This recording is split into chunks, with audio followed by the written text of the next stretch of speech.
자, 제4절 피고인입니다. 자, 자, 피고인이란 공소 제기된 자를 말하죠. 자, 그 외에도 공소 제기된 자로 취급된 자도 피고인이라 부른데 그것은 각주 첨지하시고요. 자, 동그라미 2번 체크.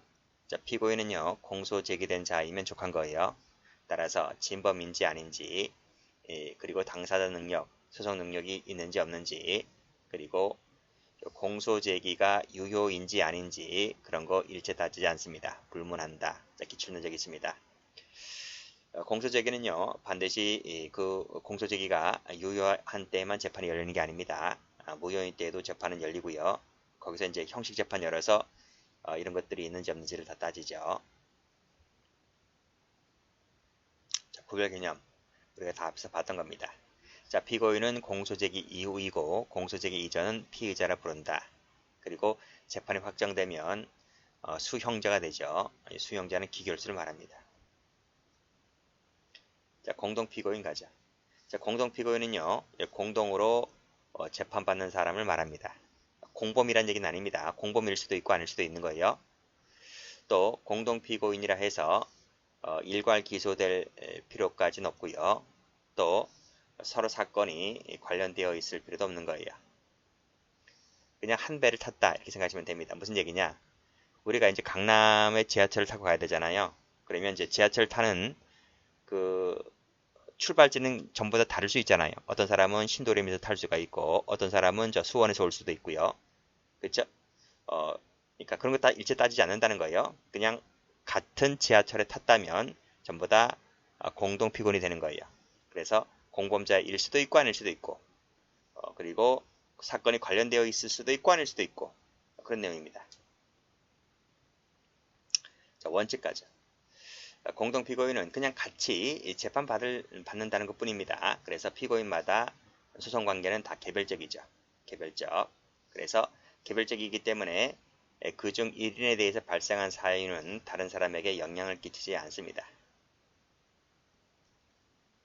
자, 반면에 예외가 있어요. 피고인을 위하여 파기하는 경우에, 자, 피고인을 위한다는 말은 그 피고인에게 이익이 되는 얘기잖아요. 이익이 된다면 그때는 파기할 때는 그 파기 이유가 상소한 공동피고인에게 공통되잖아요. 공통이 된다면 그 공동피고인에 대해서도 원심 파기를 파기해야 한다라고 해서 요 예외가 있습니다. 공동피고인을 위한 파기라고 부르는데 저 뒤에 가면 나옵니다. 그때 가서 보시면 되고요. 어쨌든 공동피고인은 다 뭐다? 개별적이다. 그래서 영향을 미치지 않는다. 이 정도만 알고 계시면 됩니다.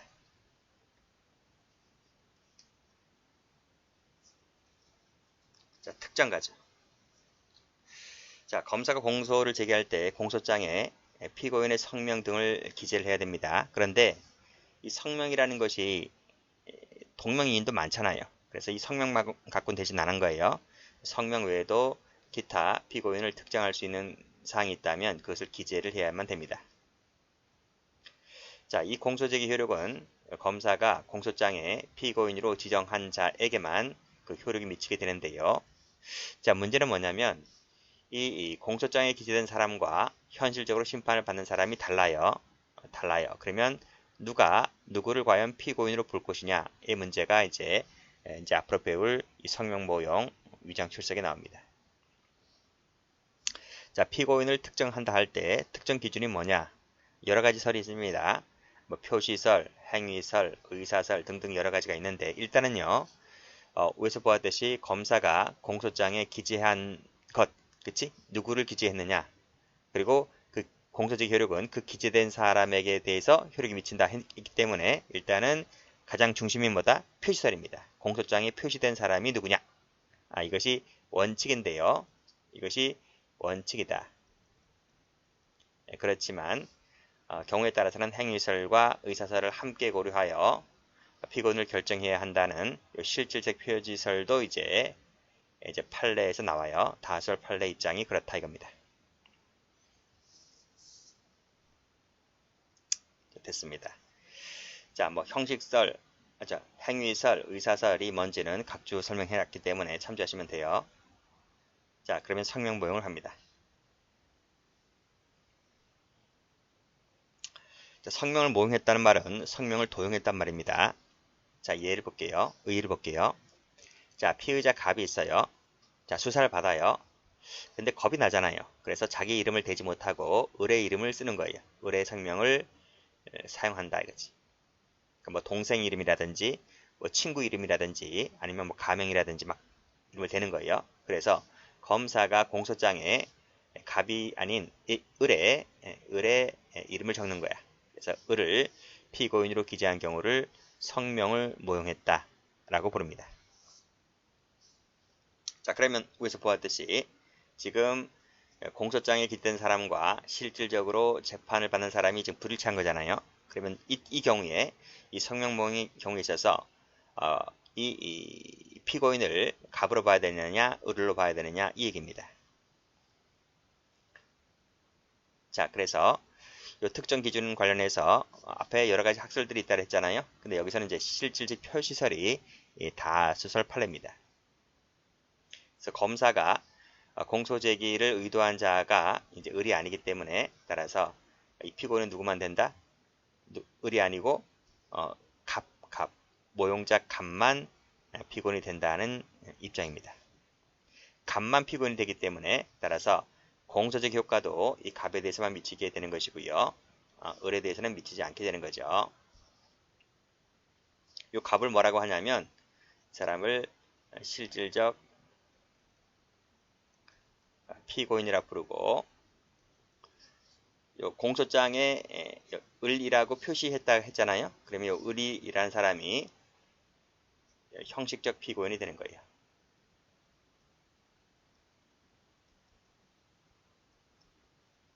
됐죠? 자, 판례 봅니다. 자, 판례 많이 나왔습니다. 무수히 많이 나왔어요. 체크 한번 해보시고. 쉬운 판례입니다. 자, 이것은 뭐다? 이것은 착오다, 착오. 표시를 착오한 거다, 검사가. 착오이기 때문에 따라서 검사는 이것을 정정하면 된다, 정정하면 되는 것이지 정정해서 표시를 바로 잡으면 된다는 겁니다. 어떻게? 을에게서 을을 지우어서 갑으로 바뀐다는 거죠. 이렇게 정정하면 됩니다. 자, 방금 위에서 읽었듯이 누가 피고인이 된다? 모용자 갑입니다. 모용자가 피고인이 되고 따라서 피모용자에게는 그 효력이 미치지 않습니다. 그래서 이 모용자를 끄집어 오는 거죠. 끌고 와서 이 모용자에 대하여 재판하면 됩니다. 자, 됐죠? 어려운 거 없죠? 자, 밑에 판례 가면 똑같아요. 타인의 성명과 생년월일을 사칭했다는 거죠. 그렇죠? 성명 모형했다는 겁니다. 그랬을 때 그 효력은 요 사칭한 자, 요 명의를 사칭한 자에게만 미친다. 자, 됐네요. 판례는 이 판례가 월등히 많이 나와요. 밑에 판례보다는. 자, 그럼 어떻게 처리를 할까? 첫 번째, 이 모용자가 공판정에 피고인으로 출석을 했습니다. 즉 갑이 왔어요. 이 갑이 법정에 나왔어요. 법정에 나왔고 공소장에는 여전히 을로 기재가 되어 있는 거죠. 자, 그랬을 때 방금 여기처럼 정정하면 된다. 정정하면 된다. 변경하는 것이 아니라 공소장 변경하는 것이 아니라 오타만 수정하면 된다 이 뜻입니다. 그래서 다음 페이지 가보시면 여기 정정 나와 있죠. 정정하면 된다. 변경이 아니고 그래서 법원의 허가는 필요가 없습니다. 변경은 공소장 변경은 뒤에 나오겠지만 법원의 허가를 요합니다. 근데 이건 정정이기 때문에 허가를 요하지 않습니다. 자, 근데 검사가 정정을 안 해요. 그러면 이것은 법률 규정에 위반되어 무효에 해당되는 것이기 때문에 저 뒤에 나오는 공소기각 판결 때리면 됩니다. 전부 다 이 내용들이 판례에 나와 있습니다. 이 판례 체크하시고. 자, 그래서 쭉 읽어보시면 돼요. 이것은 표시상의 착오다 라고 나와 있죠. 그래서 방금 위에서 읽었듯이 모용자가 피고인이 된다 라는 말 했고 이것은 착오를 정정한다. 정정하는 것이다. 정정인 것이지 변경이 아니라고요. 변경이 아니기 때문에 법원의 허가 그딴 거 필요 없다 이런 말입니다. 색깔을 여기로 칠게. 이렇게 치면 돼요. 그리고 만약에 여기 꺽쇠 2번에 나와 있듯이 정정 안 해요. 정정을 안 하면 무슨 판결 때린다? 공소기각 판결입니다. 결정 아닙니다. 판결 때립니다. 자, 검사가 표시를 바로잡았습니다. 표시를 바로잡았다면 누구를 끌고 온다? 그쵸? 모용자를 끌고 오는 거예요. 모용자를 끌고 와서 심리재판하면 되는 것이지 피모용자가 아니다. 이런 내용입니다. 다시 여기를 색깔칠하면 되죠? 어려운 거 없죠? 자, 이거 뭐 참고만 읽어볼게요. 피모용자에 대한 조치. 피모용자는 죄를 저지른 사람이 아니기 때문에 공소적 효력도 미치지 않고 그냥 단순히 절차에서 배제가 시키면 됩니다. 어떤 판결도 해서는 안 되겠죠. 이런 거 시험 나오지 않고 판례만 보시면 됩니다. 다음 페이지. 약식명령 볼게요. 약식명령. 자, 약식명령 저 우리 교재 맨 뒤에 나옵니다. 일단 별표 쳐볼게요. 앞에보다는 좀 더 중요해요. 약식명령은 저 우리 교재 맨 뒤에 나오지만 서면심리입니다. 서면으로 심리를 한다. 이 서면 심리를 하기 때문에 이 성명모형이 많이 발생한다는 거지. 성명모형이. 그쵸? 서면 심리를 해서 바로 벌금형을 때리죠. 벌금형을 때린다. 내가요 길거리에다가 오줌을 싼 적이 없습니다. 노상방뇨를 한 적이 없는데 어느 날 갑자기 벌금 쪽지가 날라와요. 그치? 그치? 그러면 그 벌금이 나왔다니까. 벌금.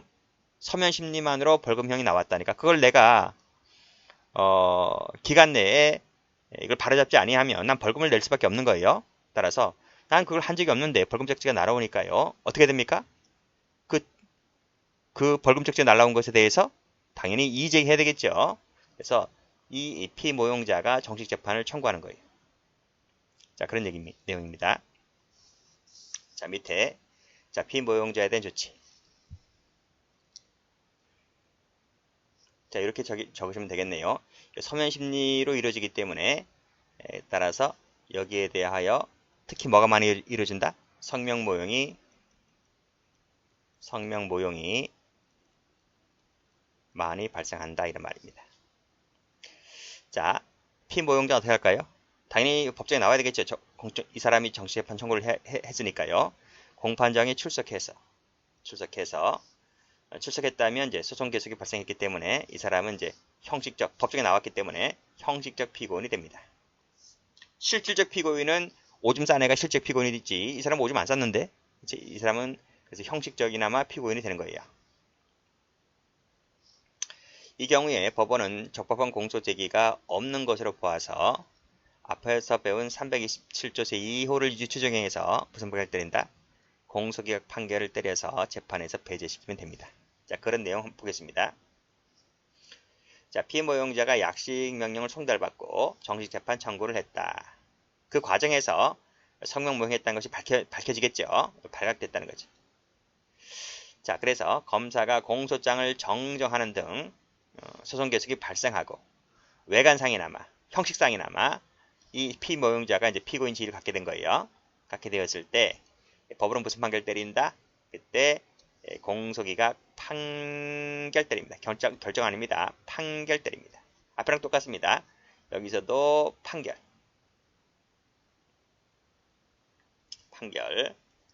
여기서도 판결입니다. 자, 됐네요. 자, 두 번째, 모용자에 대한 조치. 자, 검사가 앞에 뭐라 그랬어요? 정정한다, 정정하면 법원은 그 약식명령 피고인 표시를 경정하죠. 올바르게 바꾼다고요. 바꿔서 본래의 약식명령 정본과 함께 정본과 함께 뭘 보낸다? 경정 결정을 보내는 거예요. 경정한 결정을 모용자에게 송달을 한다. 왜? 모용자는 이 정본을 받은 적이 없잖아요. 정본 받은 사람은 이 피모용자가 받았기 때문에 이 갑은 받은 적이 없거든. 그래서 갑에게는 이 정본을 보내줘야 되고 이 의뢰에서 갑으로 바꾼다는 이 경정 결정을 보내주는 거야. 같이 보내준다. 그리고 약식 명령을 새로이 청구할 필요는 없는 것이다. 얘기입니다. 자, 그런 내용이죠. 됐고, 그래서 판례 다시 한번 보면 요 판례 이어지고 있는 판례입니다. 요 판례 체크하시고, 요 판례 체크하시고, 자, 요 판례 계속 이어집니다. 자, 그랬을 때 검사는 표시를 정정했다. 정정. 그치? 을에서 갑으로 정정했습니다. 법원은 이에 따라 약식 명령이 피고인 표시를 정정해서 말씀드렸듯이 요 본래의 약식 명령, 그치? 본래의 약식 명령 정본과 함께 요 경정 결정을 같이 해서 피고인에게 즉 모용자인 갑이죠. 갑에게 송달하면 됩니다. 송달하면 이때 적법한 송달이 있었다 볼 것이다. 만약에 그 기간 내에, 이 기간이 며칠입니까? 기간 내라고 하는 건 저 뒤에 배우고 있지만 7일입니다. 7일 내에 여기서 요 피모용자가 7일 내에 정식 재판을 청구해야 됩니다. 근데 정식 재판 청구를 안 합니다. 청구가 없으면 그때는 약식 명령이 확정되기 때문에 이 피모용자는 노상방뇨를 한 적이 없음에도 불구하고 이 정식 재판 청구를 안 했기 때문에 이 사람이 이제 벌금을 내야 되는 거예요. 그런 내용입니다. 꼭 좀 알아두세요. 2개를 다 보냅니다. 모용자에게 2개 다 보낸다. 됐고, 자 밑에 갑이 을의 성명과 생년월일을 사칭해서 약식 명령이 청구되었다. 이때 말씀드렸듯이 효력은 명의를 사칭한 자에게만 미치죠. 모용당한 자에게는 미치지 않습니다.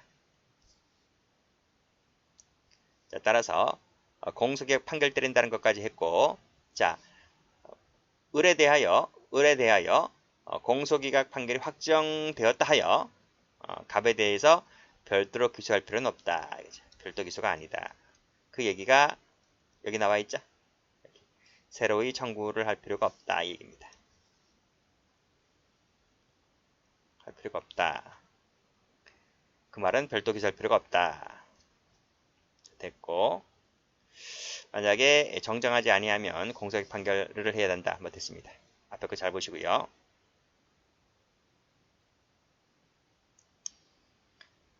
자, 판결 확정 후에 모용된 사실이 판명됐을 때 어떻게 될 거냐? 뭐 판례는 없기 때문에 거의 축적이 되진 않거든요. 근데 뭐 이론은 간단합니다.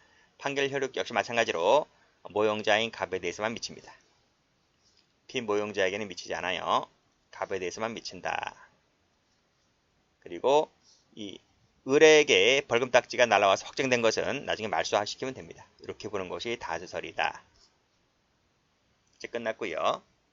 자, 위장 출석은 판례가 없죠. 판례가 없기 때문에 뭐 이론상으로만 간단히 보면 되겠습니다. 흔치 않기 때문에 그래요. 판례가 없다는 말은 흔치 않다고요. 자, 검사가 공소장에 갑을 피고인으로 기재를 했어요. 무슨 말이다? 기재는 제대로 된 거예요. 기재는 제대로 됐는데 딴 놈이 나오는 거야. 딴 놈이 갑처럼 행세해서 그놈이 재판을 받는 거야. 그래서 출석을 위장했다. 쉽게 말하면 대리 출석이다. 대리 출석. 그러니까 뭐 대학교 강의 들을 때 대리 출석 시키는 경우 있죠. 그렇게 생각하시면 됩니다. 자, 이때 요 갑이죠. 갑. 공소장에 기재된 사람이 이제 실질적 피고인이고, 여기서는 뭐 실제로 이 사람이 죄를 저질렀으니까요. 근데 요 대리 행세하는 사람을 이제 을을 형식적 피고인이다 이렇게 부릅니다. 역시 효과는 요 갑에 대해서만 미치겠죠. 그래서 위장 출석이든 앞에 성명 모형이든 간에 전부 다 갑에 대해서만 효력이 미칩니다. 어떻게 처리를 해야 되느냐? 인정신문 단계 볼게요. 인정신문 단계에서는 아직 소송 계속이 이루어지지 않았기 때문에 따라서 퇴정시키고 바로 배제시키면 됩니다. 소송 계속이 이루어지지 않았기 때문에 굳이 이런 판결을 내릴 필요가 없는 거예요. 사실심리. 사실심리라고 하는 것은 사실심리가 들어갔잖아요. 즉 증거조사라든지 피고인 신문 등 이런 사실심리가 들어갔기 때문에 따라서 소송 계속이 형식적 피고인 을에게도 발생했다는 거죠. 따라서 이 계속이 발생했기 때문에요. 을에 대해서도 계속 발생했기 때문에 따라서 이 을에 대하여는 공소기각 판결 때리면 됩니다. 자, 그런 내용이에요. 자, 그 밑에 거는 굳이 할 필요가 없어요. 그냥 지워버리시고 무시하시면 됩니다. 이 두 가지 단계 뭐 시험엔 거의 안 나오지만 여기까지만 알고 계시면 됩니다. 자, 됐네요. 각주 한번 읽어보시면 뭐 됩니다. 어려운 거 없고. 자, 됐습니다. 여기까지 합니다.